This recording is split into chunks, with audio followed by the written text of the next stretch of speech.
శుక్లాంబరధరం విష్ణుం శశివర్ణం చతుర్భుజం ప్రసన్నవదనం ధ్యాయేత్ సర్వవిఘ్నోపశాంతయే అగజానన పద్మార్కం గజానన మహార్నిశం అనేకదంతం భక్తానాం ఏకదంతం ఉపాస్మహే. ఓం గం గణపతయే నమః. ఓం శ్రీమాత్రే నమః. ఓం శ్రీ గురుభ్యోం నమః. మనం ఇప్పుడు జూన్ 29 నుంచి జూలై 5వ తారీఖు వరకు కూడా ఆ వారం రోజులు గ్రహాల ప్రభావం తెలుసుకుందామండి. దానికంటే ముందర నా పేరు వాడరేవ్ ఆదినారాయణరావు శర్మ. కర్కాటక రాశి. కర్కాటక రాశి వారికి బుధుడే రాశిలో ఉన్నాడు, 12th హౌస్లో ఆడు.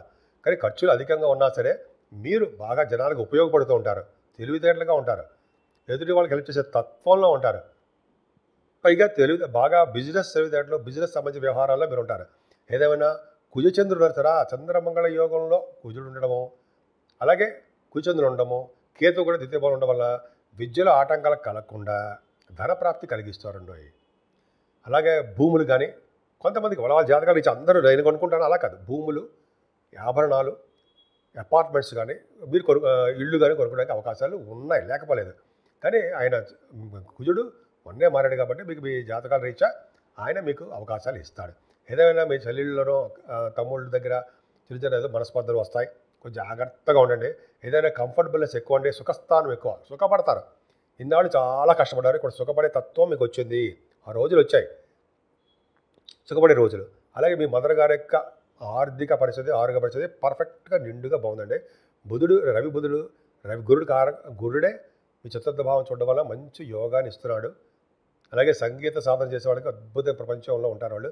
అంతేకాదండి, కుజుడి ప్రభావం కూడా పుత్ర సంతాన యోగం కలగడము, స్టాక్ మార్కెట్లో బాగా డబ్బులు సంపాదించడము, అంతేకాకుండా స్పోర్ట్స్ రంగంలో కూడా, స్పోర్ట్స్ రంగంలో అంటే ఎస్, స్టాక్ మార్కెట్ అంటే ఎస్, స్టాక్ మార్కెట్, స్పోర్ట్స్ రంగము అలా అవన్నీ కూడా మీకు బాగా కలిసి వచ్చే అంశం అని చెప్పచ్చు.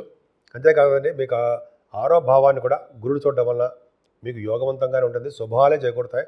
ఆరోగ్యం సంపూర్ణ ఆరోగ్యవంతులుగా, ఐశ్వర్యవంతురాలుగా మీరు ఉంటారు. అలాగే అష్టమ స్థానాన్ని గురుదృష్టి అంత అద్భుతంగా ఏం లేదండి, అంటే అద్భుతంగా గురుదృష్టి ఉంది. రాహు వల్ల చాలా ఇబ్బంది పడతారు.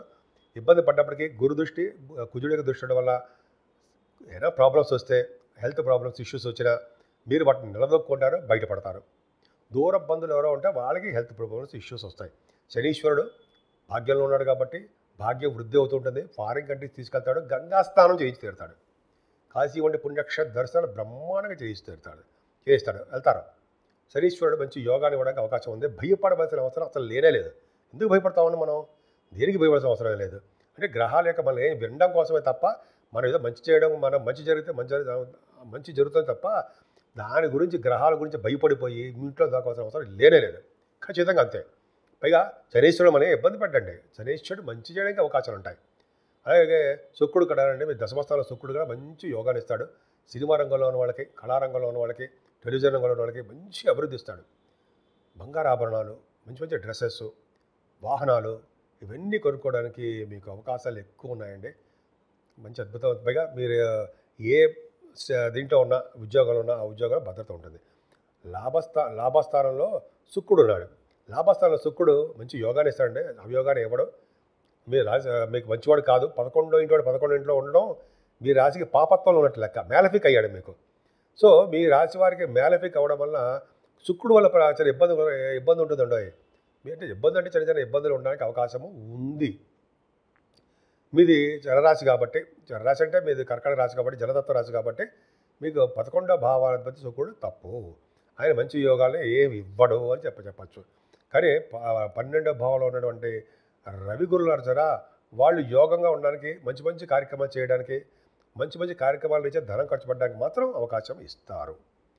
డబ్బులు ఎలా ఇస్తారో డబ్బులు కూడా అలా ఖర్చు పెట్టేది చేస్తూ ఉంటాడండి. ఏదైనా కాలసర్ప దోషంలో ఉండిపోయారు మీరంటే మీ రాశివారు. సో రాహుకి అమ్మవారి పూజలు చేసుకోవడము, కేతువుకి అమ్మవారి దర్శనాలు, సుబ్రహ్మణ్య స్వామి ఆరాధనలు ఇలా చేసుకోవడం వల్ల, మనకి ఏది వీలుంటే అది చేసుకోవడం వల్ల మనం అన్ని రంగాల్లోనూ ముందంజలో ఉంటాం.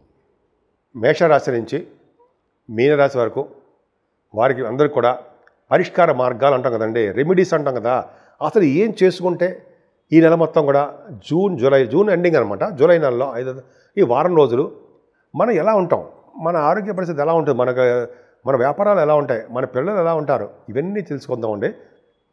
జనరల్గా ఈ ప్లానెట్స్ అన్నీ కూడా గ్రహాలన్నీ కూడా తమ బాగా అంటే వాళ్ళు రాహుకేతుల మధ్యలో అంటే ఉండిపోవడం వల్ల వారు స్వతంత్రించి విపరీతమైన రాజయోగాలు కొంతమంది కొన్ని గ్రహాలు ఇవ్వలేకపోతుంటారు. ఈ రాహుకేతుల మధ్యలో ఉండిపోవడం వల్ల సర్పదోషం ఏర్పడిపోయింది. ఇంతకుముందు కుజుడు కూడా ఉండిపోవడం వల్ల కుజుడు కూడా సర్పదోషం ఏర్పడిపోయింది. కానీ కుజుడితో కలిసి ఉండడం వల్ల కేతువు కూడా ఉండడం వల్ల కేతువుతో కలిసిన రాహుకేతువులు ఉండడం వల్ల సవ్యకాల సర్పదోషం ఏర్పడిపోయింది. అయితే ఏంటయ్యా అంటే ఏం లేదండి, మనం ఈ భావాలను తప్పించంటే ఈ సర్పదోషాలు తప్పించుకోవాలంటే మెయిన్ ఏంటంటే కాళహస్తి వెళ్ళి మనం పూజ చేసుకోవడమే. అది ఒకవేళ లేదనుకోండి, మనం అవకాశం ఉండదు, రాహుకేతులు అక్కడ చేయించుకోలేము. మన ఊళ్ళోనే మంగళవారం అమ్మవారిని పూజించిన అది కుదరదండి మనకి.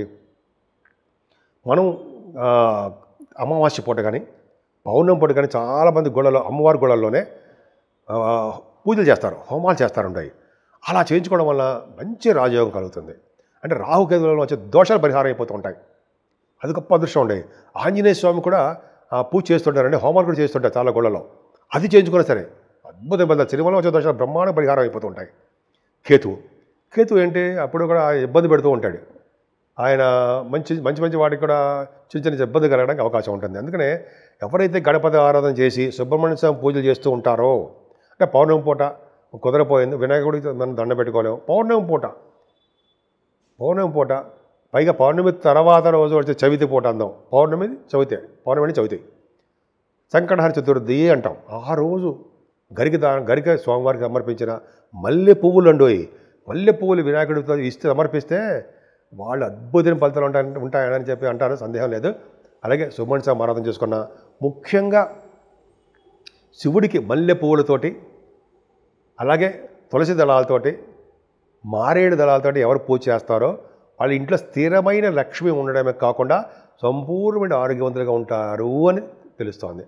అంతేకాకుండా వెంకటేశ్వర స్వామి ఆరాధన చాలా ఇంపార్టెంట్. కలియుగంలో పూజించవలసిన దేవుడు ఎవరంటే వినాయకుడు, అమ్మవారు, అలాగే వెంకటేశ్వర స్వామియే. వెంకటేశ్వర స్వామి పూజ చేసుకోవడం వల్ల, ఆయన గుడి దగ్గర ధ్వజస్తంభం దగ్గర అఖండ దీపారాధన చేసుకోవడం వల్ల, స్వామివారికి తులసి మాల సమర్పించడం వల్ల, తులసి దళాలతో పూజ చేయడం వల్ల, స్వామివారికి మంచి అద్భుతమైన మల్లెపూలతో పూజ చేయడం వల్ల, మల్లెపూల దండ సమర్పించడం వల్ల, మారేడు దళాలతో కూడా పూజ చేయడం వల్ల స్థిరమైన లక్ష్మి ఇంట్లో ఉండడమే కాకుండా స్వామివారి యొక్క కరుణా కటాక్షాలు ఉండి తీరుతాయన్నది సందేహం లేదు. సో ఆ విధంగా 12 రాశుల వాళ్ళకి మనం మనకి తహా తగ్గట్టుగా మనకి భగవంతుడు ఇచ్చిన ప్రసాదంగా స్వీకరిస్తూ మనకి ఏ దేవుడు ఇష్టం ఉంటే ఆ దేవుడికి పూజ చేసుకుంటూ నిమగ్నమైపోయి భక్తి శ్రద్ధలతో చేస్తే ఆ పూజ ఫలిస్తుంది. ఈ విధంగా అన్ని రాసుల వాళ్ళకి చాలా బాగుండాలని, అన్ని రంగాల్లో కూడా ముందంజలో ఉండాలని, ప్రతి శుభ విషయాలు వాటంతా అవే కలిసి వచ్చి మీరు ఆనందప్రదంగా ఉండాలని ఉంటారని కూడా నేను మనస్ఫూర్తిగా కోరుకుంటున్నాను.